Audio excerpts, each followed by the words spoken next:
Em Statesboro, uma pequena cidade universitária na Geórgia, conhecida por sua hospitalidade, ocorreu um incidente que abalou os moradores. A estudante de 19 anos, Danielle Davis, foi encontrada em seu quarto no dormitório estudantil em circunstâncias que causaram séria preocupação às autoridades policiais. Os estudantes estavam perturbados e temiam por sua segurança. Os investigadores entenderam a necessidade de resolver o caso rapidamente. No entanto, o motivo do incidente permaneceu obscuro. Danielle era uma personalidade popular e notável no campus, uma estudante sem inimigos aparentes. Ela estava estudando na faculdade há apenas 3 meses, mas já havia se tornado uma figura conhecida. No seu 18º aniversário, ela comprou uma Mercedes esportiva com o dinheiro que herdou de sua avó. Os amigos notavam sua capacidade de se divertir e sua risada alta, estridente e alegre que atraía as pessoas. No outono de 2009, Danielle iniciou seus estudos no primeiro ano do Ogeechee Technical College. Ela rapidamente fez muitos amigos e se tornou uma presença frequente nas festas estudantis. Seu carisma atraía tanto garotas quanto rapazes, incluindo um admirador instável de Savannah. Apesar de sua vida social ativa, Danielle não negligenciava nem seus estudos, nem sua família. Ela planejava passar as férias de inverno cuidando de sua mãe, Stephanie, após uma cirurgia cardíaca.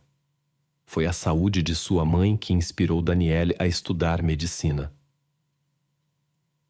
No entanto, a jovem não suspeitava que sua gentileza e abertura poderiam levar a consequências inesperadas que mudariam sua vida de maneiras imprevisíveis. Terça-feira, 8 de dezembro de 2009, prometia ser um dia estressante para Danielle e sua família. A mãe da jovem, Stephanie, estava se preparando para uma séria cirurgia cardíaca e queria muito ver sua filha antes do procedimento. Danielle tinha uma agenda cheia. Ela precisava fazer um exame pela manhã e depois ir imediatamente para o hospital, que ficava a 3 horas de distância. Stephanie estava muito preocupada e encontrava conforto no pensamento de que sua filha logo chegaria para apoiá-la. Com Stephanie estava sua mãe, Dale. Ambas as mulheres esperavam ansiosamente pela chegada de Danielle. Mas quando era 1h e Stephanie já estava prestes a ser preparada para a cirurgia, a jovem ainda não havia aparecido e seu celular não atendia às chamadas. Stephanie ligou 5 ou 6 vezes, Dale com igual frequência ou até mais, mas Danielle não respondeu. Foi então que perceberam que algo imprevisto devia ter acontecido. Era completamente atípico para Danielle não aparecer, pois ela sempre estava presente quando sua mãe passava por procedimentos médicos. Dale começou a temer o pior. Ela suspeitava que Danielle poderia ter se envolvido em um acidente de carro, sabendo que a jovem tinha ido dormir tarde estudando para o exame e poderia ter adormecido ao volante. As últimas palavras de Stephanie antes de ser levada para a sala de cirurgia foram: "Encontre Danielle. Algo está errado." Dale imediatamente se pôs a cumprir o pedido de sua filha. Ela ligou para a administração do dormitório onde Danielle morava e pediu que verificassem se ela estava bem, explicando a situação. A administração prometeu retornar a ligação dentro de meia hora. Por volta das 3 da tarde, o investigador Jody Stafford recebeu uma ligação urgente. O administrador do dormitório havia encontrado Danielle em seu quarto em circunstâncias que causaram séria preocupação e imediatamente chamou os serviços de emergência. Stafford correu para a cena do crime sem saber o que o esperava. Em sua delegacia, raramente recebiam relatos de casos como esse. Normalmente, os serviços de emergência chegavam primeiro e, em 99% dos casos, determinavam causas naturais. Stafford até suspeitou que o administrador do dormitório pudesse ter se enganado. No entanto, quando o oficial chegou ao complexo residencial, rapidamente percebeu que a situação era muito mais séria do que ele inicialmente presumira. Na cena do crime, o oficial Stafford encontrou o administrador do prédio profundamente abalado e seu colega em frente ao quarto de Danielle no segundo andar. Era óbvio que eles haviam sido confrontados com algo extremamente perturbador. A mulher mal conseguia conter suas emoções enquanto o homem parecia chocado, com uma expressão ausente no rosto. O administrador explicou que quando Danielle não respondeu, ele entrou com sua chave mestre e, ao ver a situação, imediatamente deixou o quarto. Quando o oficial entrou no quarto, ele entendeu o motivo do estado deles. O quarto mostrava sinais de um incidente grave, no qual Danielle havia se encontrado em perigo. Ela estava deitada no chão ao lado da cama, parcialmente coberta por vários objetos, o que dava a impressão de uma tentativa de encobrimento. Depois de cuidadosamente remover os objetos, os oficiais descobriram que as roupas de Danielle estavam em desordem e seu rosto mostrava sinais de ferimentos. Na cena do crime, os investigadores descobriram algo estranho que indicava extrema agressão por parte do agressor, devido a claros sinais de pressão no pescoço. A descoberta mais perturbadora foi um lápis mecânico, encontrado em uma posição perigosa e obstruindo a respiração normal de Danielle.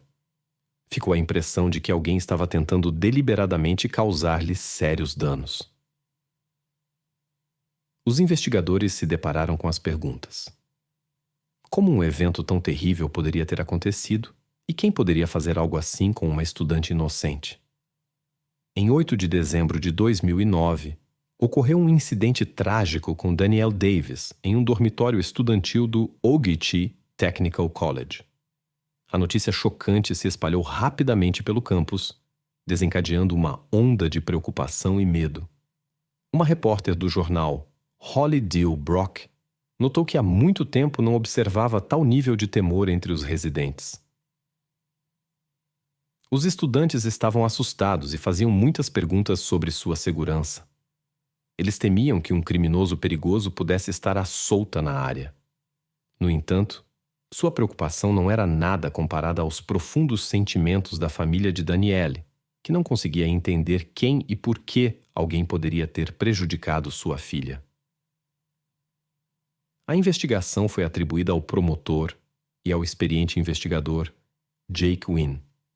A situação foi complicada pelo fato de ser semana de provas e todos os estudantes, incluindo potenciais testemunhas, logo iriam para casa para o Natal. Portanto, era extremamente importante realizar todas as etapas necessárias da investigação no menor tempo possível. Os estudantes que ainda estavam na faculdade organizaram uma vigília improvisada em frente ao quarto de Danielle. Quanto mais tempo a polícia trabalhava na cena do crime, mais pessoas se reuniam ao redor.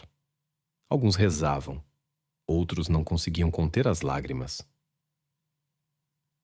Inesperadamente para a polícia, um grupo de estudantes sombrios ofereceu uma pista potencial. 2 jovens, Gerard Cook e Kurt Haidt, abordaram os investigadores e relataram que haviam passado a noite anterior com Danielle. Este foi um momento crucial, pois eles estavam entre os últimos a vê-la viva. Os amigos de Danielle contaram que a haviam visitado na noite anterior junto com seu amigo mais velho da escola, Darryl Priestley. Embora não fossem amigos próximos, Danielle, longe de casa, considerava Darryl como um dos seus. Eles vieram da mesma cidade, o que facilitava sua comunicação em comparação com novos conhecidos. Gerard e Kurt ficaram abalados com a notícia do ocorrido com Danielle e afirmaram sua inocência. No entanto, os investigadores, apesar de seu depoimento voluntário, não os excluíram da lista de potenciais suspeitos. Ao investigar um incidente grave, é importante encontrar uma confirmação independente para as declarações de cada testemunha, portanto, suas palavras não foram aceitas como verdadeiras sem verificação adicional. Gerard e Kurt, na esperança de ajudar na investigação, contaram aos detetives em detalhes sobre os eventos da noite anterior. Eles chegaram à casa de Danielle por volta das 6 da tarde, junto com Darryl Priestley. Gerard precisava buscar seu carro, que estava estacionado fora da cidade, e Danielle concordou em levá-los. Após cerca de 1 hora, eles retornaram ao quarto de Danielle, onde decidiram passar o tempo assistindo TV e se recuperando da estressante semana de provas. Danielle, segundo eles, recebeu os convidados alegremente. Os rapazes foram embora por volta das 10h30, deixando Danielle de bom humor. Apesar da aparente sinceridade do relato de Gerard e Kurt, os investigadores decidiram verificar suas declarações mais a fundo. Apenas Darrell Priestley poderia confirmar suas palavras, mas provou-se difícil encontrá-lo. O detetive tentou contatá-lo por várias horas, mas sem sucesso. Enquanto isso, chegaram os resultados do exame médico. Eles refutaram as suposições iniciais sobre a natureza do incidente, o que trouxe algum alívio para a sociedade e a família de Danielle. A análise mostrou que o desfecho trágico foi causado por uma perturbação da função respiratória, provocada por influência externa com o uso de força física. Esta informação permitiu aos investigadores entender melhor as circunstâncias do incidente, embora não diminuísse sua tragicidade para os entes queridos de Danielle. Uma descoberta-chave foi a detecção de células de pele na ferramenta do crime, o que deu aos investigadores esperança de identificar o perpetrador através de análise de DNA. Alguns detalhes revelados durante a investigação confundiram os investigadores. Em particular, eles estavam interessados na questão do propósito do lápis mecânico, que estava perigosamente próximo às vias respiratórias de Danielle. Especialistas determinaram que esta ação ocorreu apenas depois que Danielle não mostrava mais sinais de vida. Os detetives consideraram se isso poderia ser uma forma de escárnio ou uma espécie de cartão de visita do perpetrador. Os investigadores consideraram um amplo círculo de potenciais suspeitos, incluindo as 3 pessoas já conhecidas por eles, outros conhecidos de Danielle do campus e além. Atenção especial foi dada a Shane Ullman, o namorado instável de Danielle, que vivia em Savannah, a apenas 1 hora de distância. A experiência mostrava que, em tais casos, frequentemente parceiros próximos ou ex-parceiros das vítimas estão envolvidos. Na investigação do caso de Danielle Davis, os detetives focaram em seu namorado, Shane Ullman. Eles descobriram que Danielle frequentemente ia para Savannah, onde passavam tempo juntos. Apesar das afirmações de Shane de não ter visto a garota por várias semanas, os investigadores decidiram verificar esta pista minuciosamente. Dada a natureza do relacionamento com Danielle, os oficiais esperavam que Shane fizesse de tudo para ser excluído do círculo de suspeitos, especialmente considerando a frequência de crimes passionais. Após a descoberta de Danielle em seu quarto no dormitório estudantil em Statesboro, Geórgia, surgiram muitas versões do ocorrido. Daphne Jari, assistente do promotor distrital de Ogeechee, suspeitava que o crime foi cometido em um surto emocional. A natureza dos ferimentos sofridos por Davis sugeria que o incidente era de natureza pessoal e poderia estar relacionado a alguém que a conhecia. Danielle havia conhecido Shane apenas alguns meses antes da tragédia. Ela trabalhava como garçonete nos fins de semana em Savannah para ganhar algum dinheiro, e foi lá que se conheceram. Houve uma simpatia imediata entre eles, mas devido aos estudos de Danielle, eles só podiam se ver nos fins de semana. Shane insistia em sua inocência e se dispôs a ajudar na investigação de todas as maneiras possíveis. No entanto, os detetives notaram peculiaridades em seu comportamento. Durante uma conversa telefônica, o investigador não ouviu na voz de Shane o pesar ou consternação esperados, o que pareceu suspeito. Shane afirmou estar em Savannah no momento do incidente, mas os investigadores entenderam que isso não excluía a possibilidade de ele ter ido a Statesboro, dada a curta distância entre as cidades. De particular interesse foi o relato de Shane sobre uma conversa telefônica com Danielle na noite do incidente. Ele afirmou que Danielle o ligou às 22h35 e durante sua conversa de 15 a 20 minutos, sua amiga Abby Norris chegou. O investigador Jake Wynn Sentindo que algo não estava certo na história de Shane, decidiu verificar seu relato minuciosamente. Uma figura-chave na investigação tornou-se Abby Norris, que possivelmente foi a última pessoa a ver Danielle. A busca por Abby tornou-se uma prioridade para os investigadores, já que ela poderia ser uma potencial suspeita ou uma testemunha importante que poderia lançar luz sobre as últimas horas de Danielle. Os detetives descobriram que Abby era uma caloura em uma faculdade vizinha. Quando o investigador Wynn falou com ela, a garota parecia confusa e irritada com o interrogatório. Abby alegou não ter ido à casa de Danielle na noite do incidente, mas sim ter se preparado para uma prova. Ela disse que ela e Danielle não se viavam há várias semanas devido aos feriados que se aproximavam. Isso criou uma contradição. Danielle havia dito a Shane que Abby tinha vindo vê-la, mas Abby negou isso. Surgiu a suspeita de que ou Danielle não queria que Shane soubesse quem realmente tinha vindo, ou Abby estava escondendo sua visita. Para confirmar suas palavras, Abby forneceu seu telefone à polícia. Sua história foi confirmada por conversas com outras pessoas. Além disso, as características físicas de Abby, ela era muito pequena, tornavam improvável seu envolvimento neste incidente. Os investigadores concluíram que ou Shane estava mentindo, ou Danielle o havia enganado sobre a visita de Abby. Inesperadamente, Darryl Priestley, o terceiro amigo com quem a polícia ainda não havia falado, apareceu na delegacia. O adolescente grande e forte dava a impressão de um gigante gentil, disposto a falar sobre a noite do incidente. Darryl relatou que durante sua visita a Danielle, era difícil relaxar devido às constantes ligações de Shane. Segundo ele, Shane ligou entre 10 e 10 e meia da noite.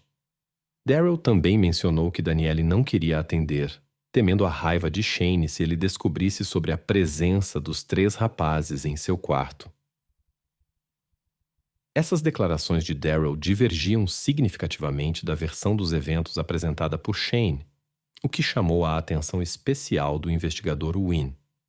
Surgiu a necessidade de esclarecer essas contradições para elucidar as circunstâncias da noite do incidente. O investigador Wynn decidiu verificar o álibi de Darryl, que havia sido previamente confirmado por seus amigos Gerard e Kurt. Originalmente, Darryl havia dito que deixou Danielle por volta das 10h30 e foi para a biblioteca estudar. No entanto, quando questionado se alguém poderia confirmar sua presença lá, a situação ficou confusa. Os detetives mencionaram que havia um sistema de vigilância por vídeo de alta qualidade na biblioteca, que poderia determinar precisamente seus horários de chegada e saída. Ao ouvir isso, Darryl inesperadamente mudou sua versão. Ele riu e admitiu que, na verdade, não tinha ido à biblioteca. De acordo com suas novas declarações, ele foi até o prédio, mas percebeu que havia esquecido seu pendrive com todos os materiais de estudo, então não entrou. Esta súbita mudança de depoimento alarmou muito os detetives. Eles notaram que Darryl parecia ter dificuldade em lembrar dos eventos da noite, o que não deveria ser difícil para eventos recentes. Após a mudança de versão, os policiais perguntaram a Darryl se ele estaria disposto a fornecer uma amostra de DNA. Ele concordou prontamente. O investigador Wynn também esperava obter uma amostra de DNA de Shane, o namorado de Danielle. Enquanto isso, os detetives em Statesboro receberam uma nova pista aparentemente promissora. Um certo Mitch Carson relatou ter informações importantes sobre o caso de Danielle Davis. Ele alegou ter falado com Danielle alguns dias antes da tragédia, e ela lhe contou sobre um incidente perturbador com um homem em Savannah. Esta informação interessou os investigadores, pois poderia apontar para Shane, que morava em Savannah, ou para uma pessoa desconhecida que poderia ter seguido Danielle de Savannah. A polícia de Savannah imediatamente contatou os investigadores de Statesboro e transmitiu essa nova informação. No entanto, quando os investigadores começaram a conversa com Mitch, a conversa tomou um rumo inesperado. Em vez de chamar Danielle pelo seu nome usual, ele mencionou seu nome completo: Brandy Danielle Davis. Isso pareceu estranho. Ou ele estava sendo excessivamente formal ou estava falando de uma pessoa diferente. Para esclarecer a situação, os detetives pediram a Mitch para identificar Danielle através de uma foto. Ao ver a imagem, Mitch percebeu que estava falando de uma Danielle Davis completamente diferente. Ele explicou que havia lido sobre o terrível incidente no jornal, onde não havia fotos, e precipitadamente concluiu que se tratava de sua conhecida chamada Brenda Danielle, que tinha alguns problemas.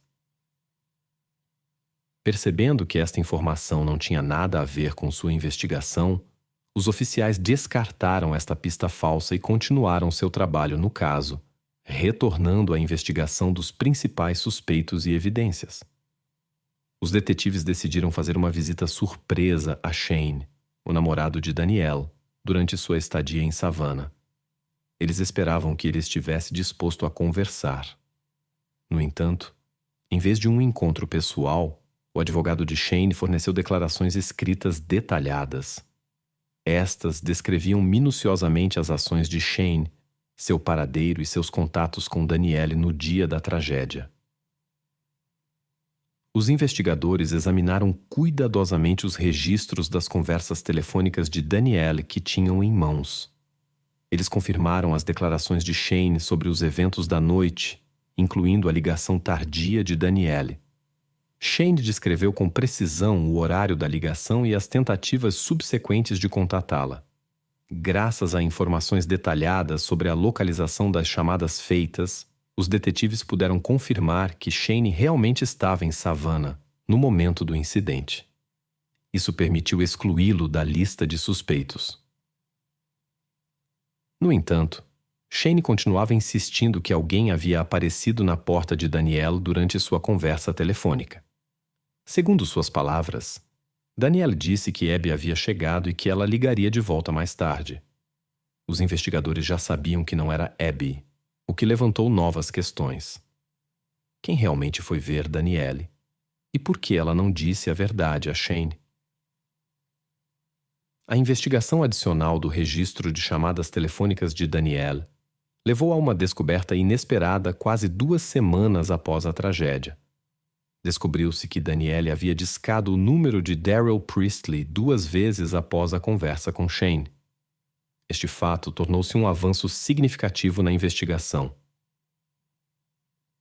O investigador Wynne imediatamente se dirigiu a McDonough, Geórgia, onde Darryl estava passando suas férias. Darryl concordou com o interrogatório e entrou na sala quase sem demonstrar emoções. No entanto, sua calma foi abalada quando os investigadores apresentaram os registros de chamadas.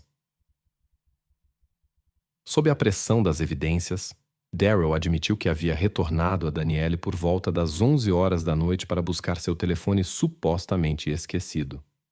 Esta explicação revelou quem realmente havia batido na porta de Danielle enquanto ela falava com Shane.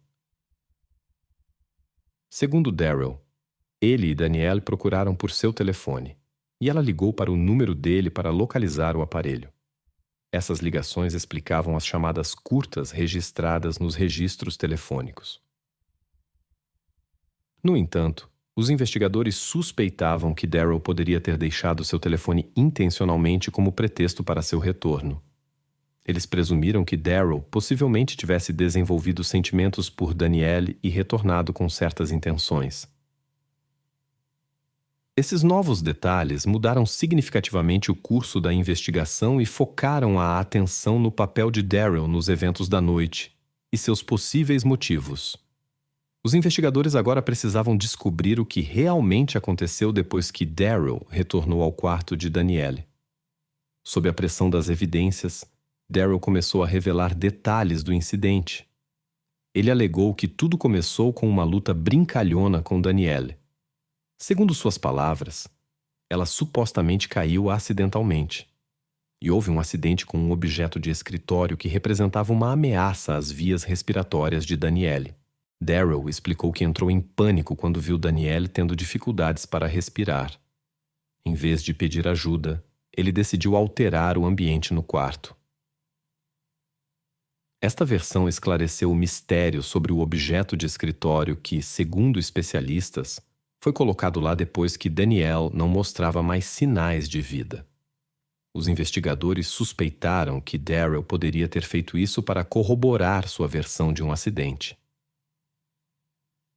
Em 22 de dezembro de 2009, Daryl Priestley foi preso por envolvimento na tragédia de Danielle.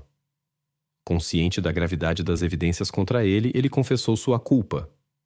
Em 10 de janeiro de 2010, o tribunal impôs uma sentença de prisão perpétua. Com base nas evidências coletadas, a polícia reconstruiu os eventos daquela noite. Suspeita-se que Daryl, após retornar ao quarto de Danielle, tenha sido persistente em suas intenções.